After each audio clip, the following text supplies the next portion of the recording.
Hello everyone, welcome to success with Sagar. तो friends, आप लोग का बहुत बहुत स्वागत है आपके अपने यूट्यूब चैनल सक्सेस विद सागर में।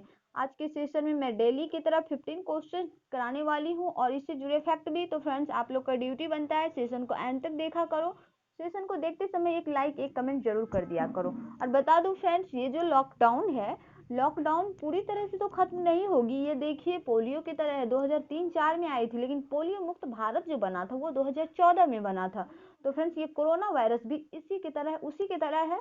तो लॉकडाउन खत्म हो जाएगी, लेकिन आपको अपना सुरक्षा के लिए सैनिटाइजर मास्क का यूज करें। अगर आप तो कहीं जा रहे हैं तो भीड़ भड़ाव में मत जाइए, अपना सुरक्षा खुद कीजिए और अच्छा से पढ़ाई कीजिए, क्योंकि ढेर सारे वैकेंसीज निकलने वाली है और ढेर सारे वैकेंसीज में आप लोगों ने फॉर्म भरा होगा, जैसे कि रेलवे है, एसएससी है, बिहार असाइनमेंट्स है। तो अच्छे से पढ़ाई करना है, एग्जाम बहुत नजदीक है, अब आपके पास टाइम बहुत कम है। देखते हैं सेशन का पहला क्वेश्चन। जालियांवाला बाग हादसे से कौन सा ब्रिगेडियर का संबंध थे? ब्रिगेडियर संबंधित थे या संबंधित थे, क्या हो जाएंगे? आप लोग को अगर आंसर पता है तो कमेंट में कर सकते हो। आंसर हो जाएंगे जनरल डायर। जनरल डायर ने फ्रेंड्स 13 अप्रैल 1919 को बैसाखी के दिन अमृतसर में कुछ व्यक्ति, यानी कि वहाँ गुरु गोविंद सिंह जयंती पे अपना फेस्टिवल मना रहे थे, उसी में जनरल डायर ने निहत्थे पर गोली चलाना स्टार्ट कर दिया था। इसी से दुखी होकर महात्मा गांधी ने केसर ए हिंद का उपाधि लौटा दिया था 1920 में। तो फ्रेंड्स, ये फैक्ट आपको नोट डाउन करना है अच्छे से। क्वेश्चन से नेक्स्ट, लाला लाजपत राय की मौत हो गई थी। लाला लाजपत राय की मृत्यु जो हो गई थी फ्रेंड्स, साइमन कमीशन के दौरान 1928 में उसी के विरुद्ध प्रदर्शन करते समय पुलिस के लाठी का शिकार हो गए थे। तो और फ्रेंड्स, बहुत इंपॉर्टेंट क्वेश्चन है। तो लाला लाजपत की राय की मृत्यु हो गई थी 1928 में, ये नोट डाउन जरूर करना आप लोग। 1928 में किस चीज से हुई थी? तो लाठी चार्ज में हो गई थी, लाठी से। मार्लो मिंटो सुधार जो आया था फ्रेंड्स, ये 1909 में आया था, तो आपको याद रखना है। देखिए, वीडियो लंबा हो जाता है तो आप लोग देखते नहीं है। मैं आप लोगों से बोलना चाहूंगी कि अगर आप पढ़ रहे हैं तो टाइम दीजिए। ऐसा नहीं कि 2 मिनट का वीडियो देख लिए भाग गए, यार ये सब नहीं चलेगा। अगर आपको सच में एक जॉब चाहिए ना, तो आपको अच्छे से पढ़ना होगा, वीडियो को पूरा देखना होगा। मैं ऐसे बता दूं कि पूना समझौता किसके बीच हुआ था, बस बता के चले जाऊं तो आपको याद रहेगा क्या? उससे जुड़े फैक्ट भी बताऊंगी तब तो याद रहेगा ना। क्वेश्चन है, पूना समझौता किसके बीच हुआ था? ये गांधी और अंबेडकर के बीच हुआ था। और ये कब हुई थी? तो ये 1932 में हुई थी। पूना समझौता बहुत इंपॉर्टेंट है। देखिए, मैं बताती हूँ। महात्मा गांधी एवं भीमराव अंबेडकर के मध्य हुआ था। यद्यपि कि इस पर गांधी जी ने स्वयं हस्ताक्षर नहीं किए थे, बल्कि इस पर अंबेडकर और गांधी जी के अनुयायियों द्वारा हस्ताक्षर किए गए थे। देखिए, 24 सितंबर 1932 को हस्ताक्षरित इस समझौते में दलित वर्गों के लिए पृथक निर्वाचन मंडल का स्थान पर सामान्य वर्ग के तहत ही सीटें आरक्षित करने की व्यवस्था की गई थी। तो फ्रेंड्स, आपको याद रखना है, बहुत इंपॉर्टेंट क्वेश्चन है।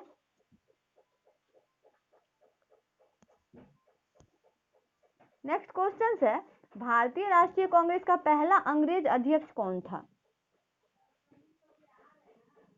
ये हो जाएंगे जॉर्ज यूले। मैं इससे जुड़े फैक्ट बताती हूँ, आप लोग ध्यान से सुनेंगे और नोट डाउन भी करेंगे।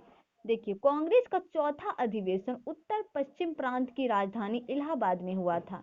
इसकी अध्यक्षता जॉर्ज यूले द्वारा की गई थी और भारतीय राष्ट्रीय कांग्रेस के पहले अध्यक्ष बने थे। और भारतीय राष्ट्रीय कांग्रेस का स्थापना कब हुआ था? तो 1885 में हुआ। तो मैं हमेशा बताती हूँ, तो बताने की कोई जरूरत नहीं है, आपको याद रखना है। और भारतीय राष्ट्रीय कांग्रेस के संस्थापक पूछा जाए तो ए ओ उम था और महासचिव भी थे। तो दोनों फैक्ट आपको याद रखना है। नेक्स्ट क्वेश्चन है, होम रूल लीग की स्थापना की गई थी। ये हो जाएंगे प्रथम विश्व युद्ध के दौरान। देखिए, होम रूल लीग की स्थापना जो हुई थी फ्रेंड्स, भारत में होम रूल लीग की स्थापना 100 सन की 100।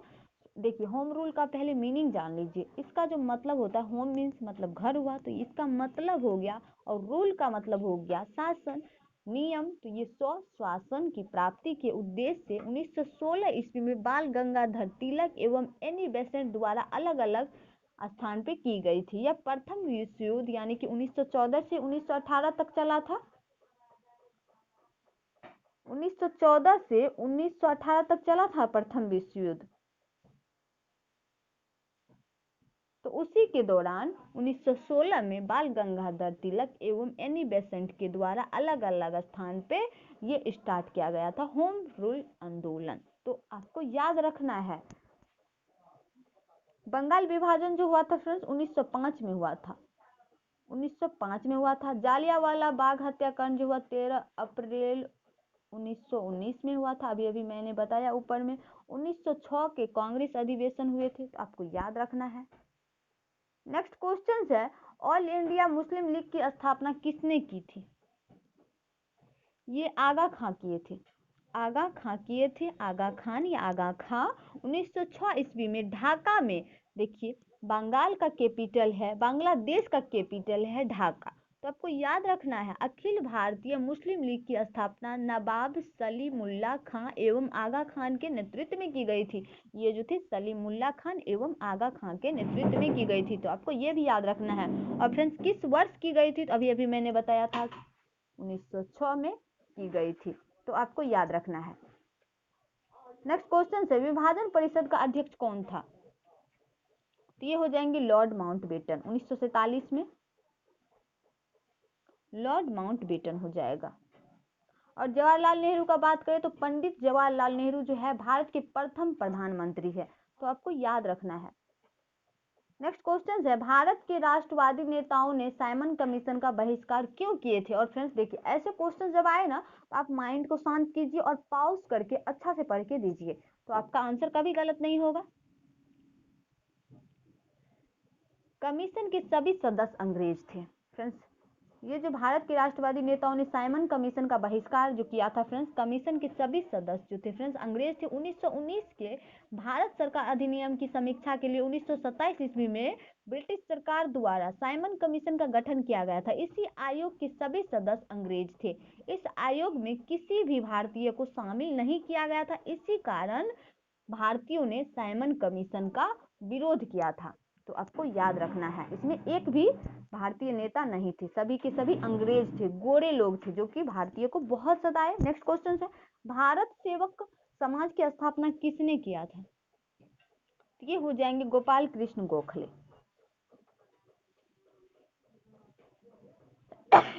गोपाल कृष्ण गोखले हो जाएंगे। तो आपको याद रखना है भारत सेवक समाज यानी कि सर्वेंट्स ऑफ इंडिया सोसाइटी की स्थापना गोपाल कृष्ण गोखले के द्वारा पुणे में किया गया था। ये भी याद रखना है पुणे महाराष्ट्र 12 जून 1905 में। ये तो इंपॉर्टेंट है। 12 जून 1905 में पुणे और महाराष्ट्र में किया गया था। तो आपको याद रखना है।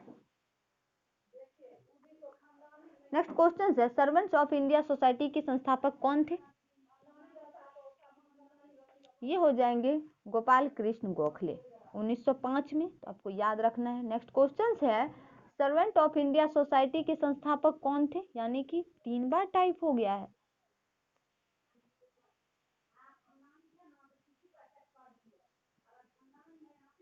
आपको याद रखना है। Sorry friends. नेक्स्ट क्वेश्चन है, गुजरात में साबरमती आश्रम की स्थापना किया गया।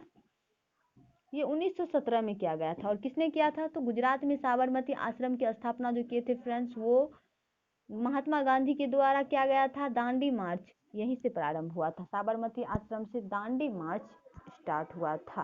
तो याद रखना है। नेक्स्ट क्वेश्चन है, कोलकाता मुंबई और मद्रास में उच्च न्यायालय की स्थापना की गई थी। तो ये 1861 में की गई थी। 1861 में। मैं इससे जुड़े फैक्ट बताती हूँ, आप लोग ध्यान से सुनेंगे और नोट डाउन भी जरूर करेंगे। उच्च न्यायालय अधिनियम 1861 के तहत लॉर्ड कैनिंग के कार्यकाल में 1 जुलाई 1862 को कोलकाता और 14 अगस्त 1862 को बम्बई और 15 अगस्त 1862 को मद्रास उच्च न्यायालय की स्थापना की गई थी। तो फ्रेंड्स आपको याद रखना है, बस इसका डेट अलग अलग है लेकिन ईस्वी एक ही है। तो आपको डेट नहीं पूछेगा, ईस्वी पूछेगा। तो 1861 में किया गया था। अधिनियम था 1861 लेकिन सबका जो स्थापना हुआ था 1862 में। आपको कंफ्यूज नहीं रहना है, बिल्कुल नहीं। नेक्स्ट क्वेश्चन है, बाल गंगाधर तिलक किसे अपना राजनीतिक गुरु कहते थे? बताइए। ये हो जाएंगे दादा भाई नौरोजी। जैसे कि महात्मा गांधी का राजनीतिक गुरु गोपाल कृष्ण गोखले थे, उसी तरह दादा भाई नौरोजी बाल गंगाधर तिलक के गुरु थे। तो आपको याद रखना है, इम्पोर्टेंट है। और राजा राम मोहन राय ये बहुत बड़ा समाज सुधारक थे। तो फ्रेंड्स आपको याद रखना है। नेक्स्ट क्वेश्चन है, चिटगांव शास्त्रनगर पर धावा किसके नेतृत्व में बोला? इंपॉर्टेंट है, आप लोग को अगर आंसर पता है तो कमेंट कीजिए। सूरसेन के नेतृत्व में क्या गया था, इससे जुड़े फैक्ट देख लीजिए। 18 अप्रैल 1930 में 1930 में सूरसेन के नेतृत्व में चटगांव यानी कि तत्कालीन बंगाल शास्त्रनगर पर धावा बोल गया था। सूरसेन को प्यार से लोग कहते थे मास्टर दा कहते थे। सूरसेन का उपनाम पूछा जाता है, इंपॉर्टेंट है, ये हो जाएंगे मास्टर दा कहते थे। तो आपको याद रखना है। एक जुड़े फैक्ट बता देती हूँ, गांधी इरविन समझौते पर हस्ताक्षर कब हुए थे, तो वो 5 मार्च 1931 में। साबरमती आश्रम से गांधी जी ने दांडी मार्च का आरंभ किया था, दांडी यात्रा, तो वो भी याद रखना है। तो फ्रेंड्स आज का सेशन मेरा कैसा लगा आप लोग जरूर कमेंट कीजिएगा। और मैं बता दूं कि बस आप लोग सपोर्ट करते रहिए, मैं अच्छा से अच्छा कंटेंट ला के देती रहूंगी। और करंट का वीडियो देखिए, वहीं से क्वेश्चन आएगा, बस क्वेश्चन पूछने का लेवल देखिए। मैं इजी क्वेश्चन भी करा सकती थी, लेकिन मैं इसलिए नहीं कराती हूँ क्योंकि आपका टाइम बर्बाद हो जाएगा। मैं आपको ठगना नहीं चाहती हूँ। तो फ्रेंड्स बस आप लोग का भी तो रिस्पॉन्स है कि मेरा सपोर्ट करें, मेरे चैनल को सब्सक्राइब करें अगर नए हो तो, और अपने ग्रुप में शेयर कर दे, चाहे वो फेसबुक हो, इंस्टाग्राम हो, व्हाट्सअप हो, तो मुझे भी अच्छा लगेगा। Thank you guys, bye bye and take care. वैसे आप लोग सपोर्ट करते हो।